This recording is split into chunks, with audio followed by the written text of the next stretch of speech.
Stuxnet is back in the news at least. A report in a Dutch newspaper claims to reveal the identity of the guy who actually planted the virus, along with details on how he smuggled it into Iran's nuclear facility.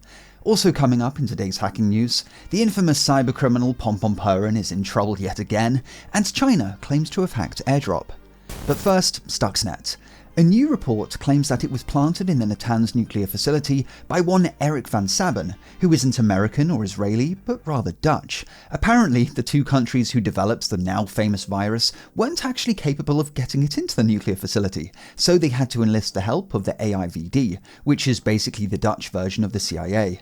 Eric was the man chosen for the job because, in addition to being a secret agent, he was also working for a logistics company in Dubai which did a lot of business with Iran by supplying industrial parts for Iran's oil and gas industry at a time when international sanctions meant there were few companies that Iran could rely on. An infected water pump. This is how Eric smuggled Stuxnet into the nuclear facility. He didn't have to break into the place James Bond style, rather it seems he was just invited in, like any other contractor to install equipment. But there's more to the story here, because according to the investigation, the CIA and Mossad weren't very honest with the Dutch. Whilst the Dutch knew they were helping to sabotage the facility in some way, they didn't know about the sheer extent of Stuxnet, and that it could be argued that they were committing an act of war, leading to one Dutch intelligence source to say that the Americans have used us very hard, and it seems likely that Eric himself didn't know much about what was in that pump. In an interview with his family, they said that after the operation, he seemed panicked. We all thought it was very strange. His Iranian wife said he was so upset and insisted we leave Iran immediately. Of course, all this time, his family had no idea that he was leading a second life in the Secret Service. Eric did flee Iran, but just 2 weeks later, he was killed in a motorcycle accident in Dubai. Talk about sus. If we put our tinfoil hats on for just a moment, it's unlikely that the Iranians could have assassinated him, because the effects of Stuxnet just hadn't yet materialized. So was this the CIA and Mossad clearing up a loose thread? Quite possibly. But according to the report, from conversations with people who were at the scene of the accident at the time, there is nothing to indicate possible intent. I mean, pretty much everyone I know who rides a motorcycle has at some point been involved in a horrific crash, but nevertheless, the timing could not be more suspect, and I look forward to reading your theories in the comments. I'll link the full article below. It is in Dutch, so you have to translate it, but this report is the result of 2 years of investigation and involved speaking to ex-employees of Mossad, the CIA, but also former employees of the nuclear facility itself.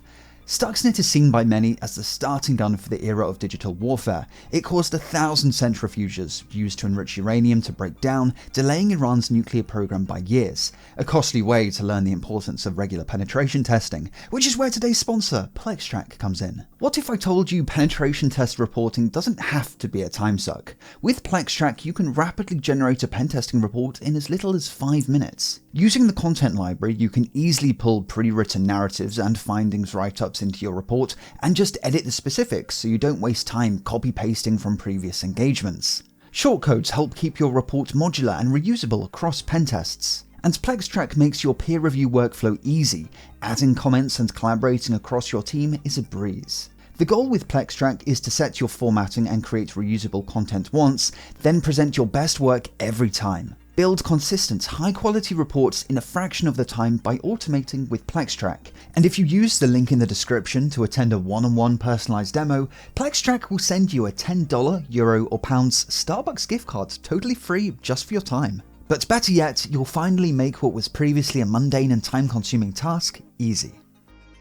The infamous hacker Pompompurin is in the news yet again. If you're new here, Pompompurin gained his fame by running the infamous Black Hat site Breach Forums, as well as perpetrating a string of high-profile hacks, allegedly. However, his luck ran out last year when the FBI managed to track him down thanks to his embarrassingly awful OPSEC.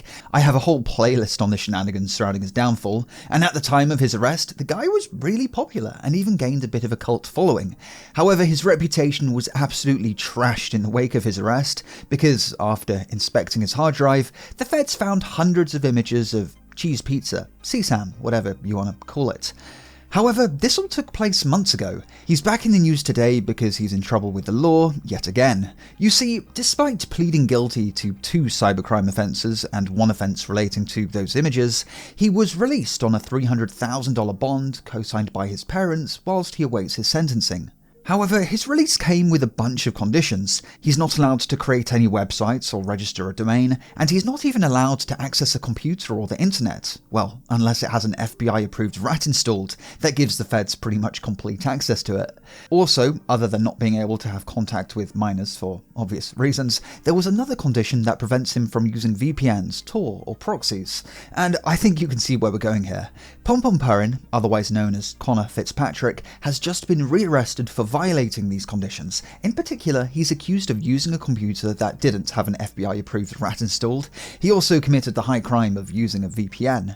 However, the court documents don't mention what Pompom was up to, and it would be interesting to know how the FBI knew he was violating his conditions.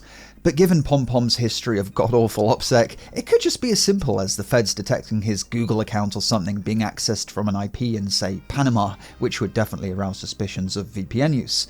Or perhaps the FBI had instructed his ISP to monitor his home connection for use of VPNs, because whilst your ISP obviously can't see what you do through a VPN, they can most definitely detect if you're using one. Either way, it doesn't really matter, because the guy is facing potentially 30 years in prison, and that's before he even gets to potential extra time for violating his release conditions. China claims to have hacked Apple's Airdrop. In particular, this is coming from researchers at the Beijing Guangxing Zhongjing Forensic Appraisal Institute, which I'm sure we're all familiar with.